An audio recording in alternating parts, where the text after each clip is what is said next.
Welcome back to What's Now. There are new guidelines for treating musculoskeletal pain. They are out right now. Let's learn more.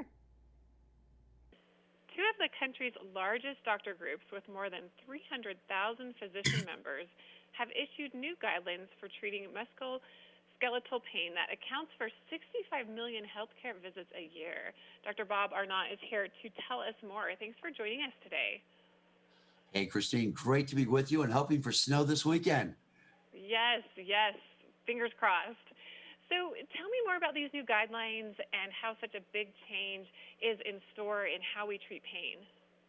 So, it's one of these tectonic changes, one of these sea changes that occurs every 100 years or so. We have pop pills forever for our pain. And now the new guidance is to consider topical formulations first choice. And that's the slogan I always use, and that is think topical first. So specifically, two great organizations, the American College of Physicians and the American Academy of Family Physicians, representing 300,000 doctors, strongly make the following recommendations based on very good evidence. Clinicians should treat pain with acute pain from non-low back musculoskeletal injuries with topical non-steroidal anti-inflammatory drugs. It's a long word, basically meaning, the ibuprofens and methyl salicylates that we often use by mouth, but now in a topical formulation.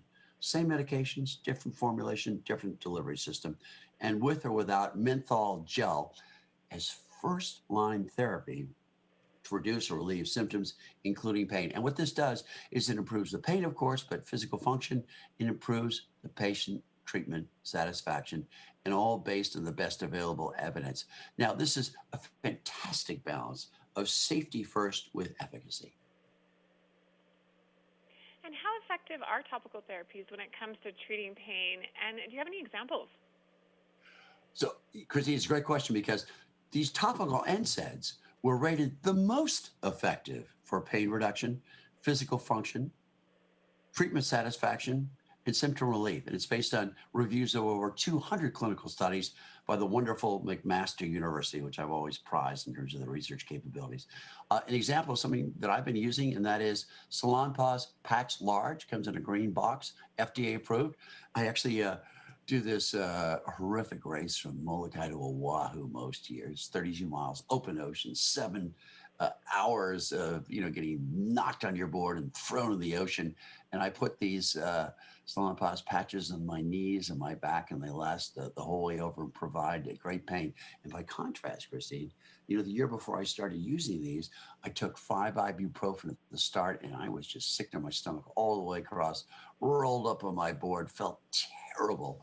So, for patients who don't want to take yet another oral medication, it's a great next step. And it is, of course, next generation medicine.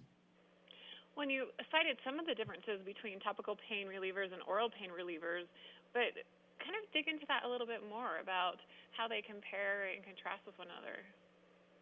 So, Christine, it's a great question. That is, the oral pain medications, same medication, but you're taking it by mouth. So it means you're spreading it all over your body. It's going to lung, liver, brain, with risks. Risks, you could have a stroke or a heart attack, or you could have a stomach bleed. And of course, it's not going to where you really have the pain in great quantities.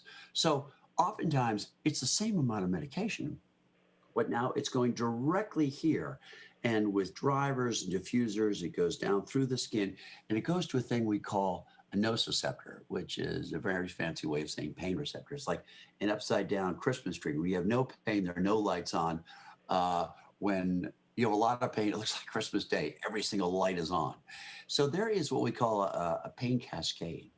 And what that means is you have a waterfall of all kinds of very toxic inflammatory compounds and substances, and you're cutting that off.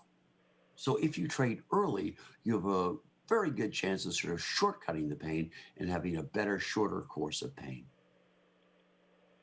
And what type of injuries would you suggest using topical pain relief for?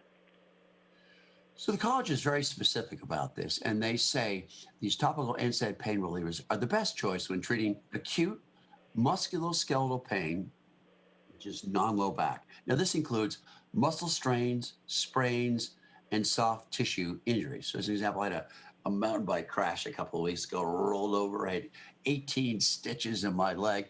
And of course, you don't want to put it on any kind of open wound or anything that's bleeding. But for all the bumps and bruises, and I had lots of them, it's terrific. So again, muscle strain, sprains, soft tissue injuries. And while not evaluated in this current study, there are very good studies showing that topical pain relievers can be used on joint pain, such as wear and tear arthritis as well. And Dr. Arnot, where can we find more information about this? So the great website, I go there all the time, is salonpause.us, not .com, but salonpause.us. Well, thank you so much, Dr. Arnot, for being here today, telling us about this change in pain management. I'm glad you're doing better after your mountain bike crash. Me too. Christine, great insights, wonderful questions, and have a great winter skiing, I hope. You too. Thank you. Yeah. Thanks for watching this episode of What's Now All About Your Health. I'm Christine Napier. We appreciate you joining us. Be sure to tune in to Park City Television. You can head to our website, parkcity.tv, for all of our exclusive programming information. Thanks for watching. We'll see you next time.